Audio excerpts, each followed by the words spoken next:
new setting, and I hope you guys like it as much as I do, because I like to record a couple of videos in here every now and then. Any suggestions are always welcome though. Microsoft has been really on the dot when it comes to different things like hardware and things of the sort, in particular with software as of recently as well. When it comes to hardware, and specifically the Xbox side of things, is where I am primarily most excited about. As with the Elite Series 2 controllers, they have done a lot of really cool stuff here, and I can't wait to go ahead and share that with you. It's not going to be a perfect experience by any means, but it is pretty damn close. I'll walk you through it.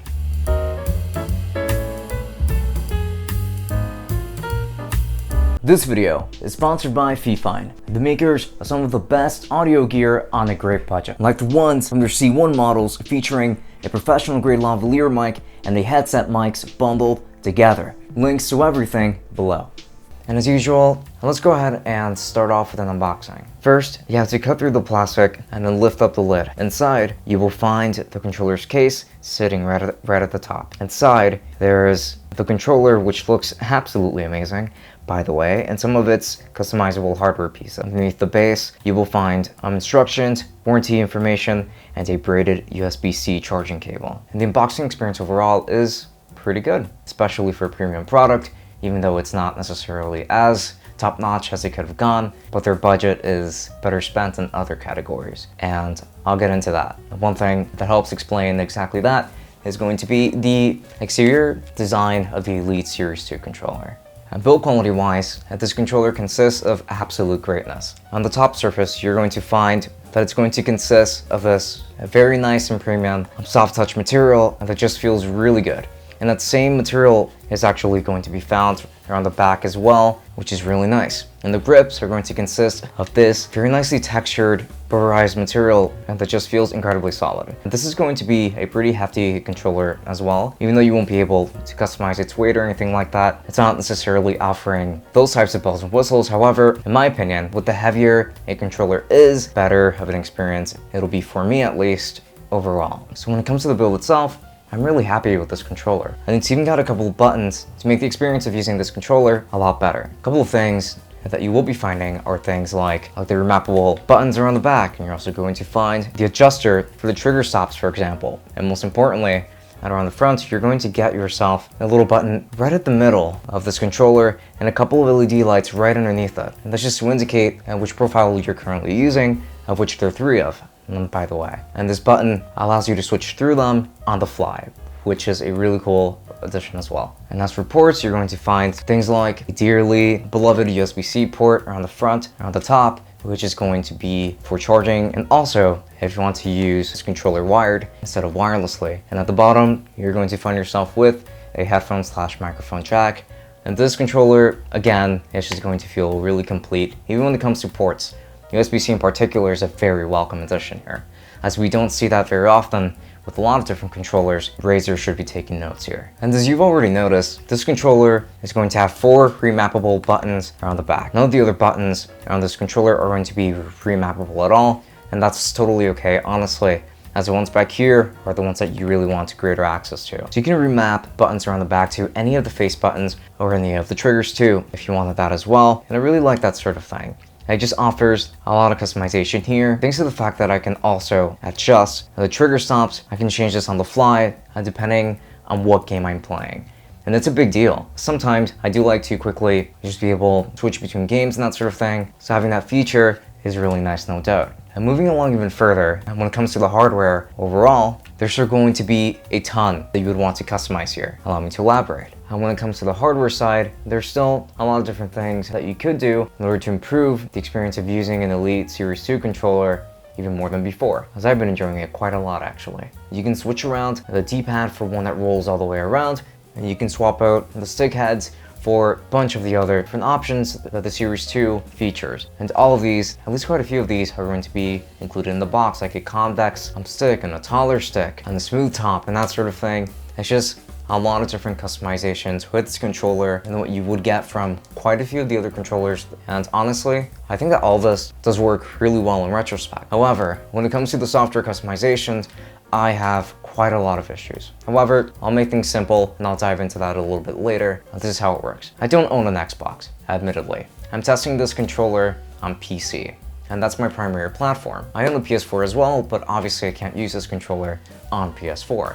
So my only method of testing is going to be through my PC. And if you want to customize any of the buttons, then you have to go through the Xbox Accessories app, which is pretty bad. It's a pretty bad experience because it's pretty difficult to properly be able to access this program overall. And I'll be diving into much greater detail in regards to that later on. However, once you're finally in and your computer/controllers finally start cooperating here, and you can make things work, and the configurations are actually pretty simple to maneuver through and for setting things up. I like that once you're in, it works just fine. However, and before that, like when you are trying to get in, it becomes a huge pain in the ass, and I really don't like it. As I've been having a lot of bad luck getting this controller to be recognized in wired mode on the same computer that it's paired on through Bluetooth mode, and that has been incredibly annoying. However, once you're finally in, it works just fine, and customizing it is okay. It's just really painful to access. Finally, I think that we should get into a little bit of game testing. I decided to test out 5 different genres of games, including MMO, action RPG or hack and slash, a first-person shooter, a 2.5D fighter, and also a turn-based RPG game. So with that said, let's dive in. And for each genre of game, I will be swapping out sticks and adjusting the trigger stops to my liking. Most games have a different preferred configuration, at least for me. And let's start off with Final Fantasy XIV, which is going to be the MMO of choice here. For one, this controller is really comfortable here, though not perfect. This controller was very responsive, and this configuration is where you really take advantage of the extra buttons on the back. I can react swiftly with these additional buttons and be more efficient than I could be with any other controller ever, really. However, this controller doesn't have a trackpad on it, and this game sometimes makes use of that. With that said, I can't evaluate it there, but it was a ton of fun to play with.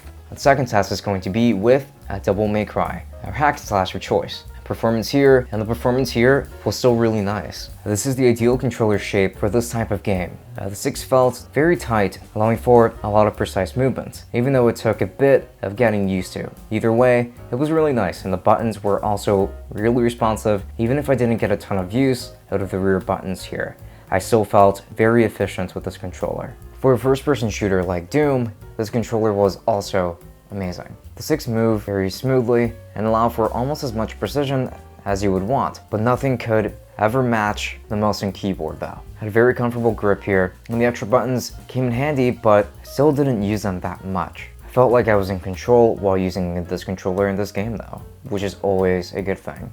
And when it comes to a 2.5D fighting game like Dragon Ball FighterZ, there was a bit of a learning curve for me, but it was very doable. Once I got a good grasp on this controller and made the appropriate changes to the configuration, I felt like I was doing pretty alright. Remapping the buttons around the back helped a lot with reachability, which was a godsend. I'd say that both D-pads are good for this type of game, but I was most comfortable while using the rounded stick head. It was a lot of fun though. With something as simple and laid back as Final Fantasy X, which is a turn-based game that isn't timed at all, I had a surprisingly good time when using this controller. This controller is a little bit bigger than the one I generally prefer for this genre of games, but the fact that this controller is pretty much the same size as a normal Xbox One controller, which is still one I liked for this genre of games, but just 10 times more solid, I was way too comfortable using this controller. It's heavy, but not too heavy, and the D-pad is super clicky. It still felt very concise. The fact that I could strip this controller down of any bells and whistles simply added to the simplicity and comfort factor. I'm honestly stunned here. But enough of the gaming test, as I'm sure that you were able to tell, as well as I was, that this controller is really good and what it's meant for. And if we're talking about the battery life, another topic, then the battery life on this controller has been pretty solid. I can't really give you guys an exact number here, as I've never used it for 12 hours straight or 10 hours straight or anything like that. Every time I'm done using it, after just a couple of hours of gaming, I just put it away and I leave it charging in its charging case on my desk or something like that. So it's never really died on me. However, I'm charging it all the time. I can't really speak on how long it'll last. However, I'd say that it should last a fairly decent amount of time, or even longer. I can't complain here, really. However, there are still a couple of things that I can't actually complain about.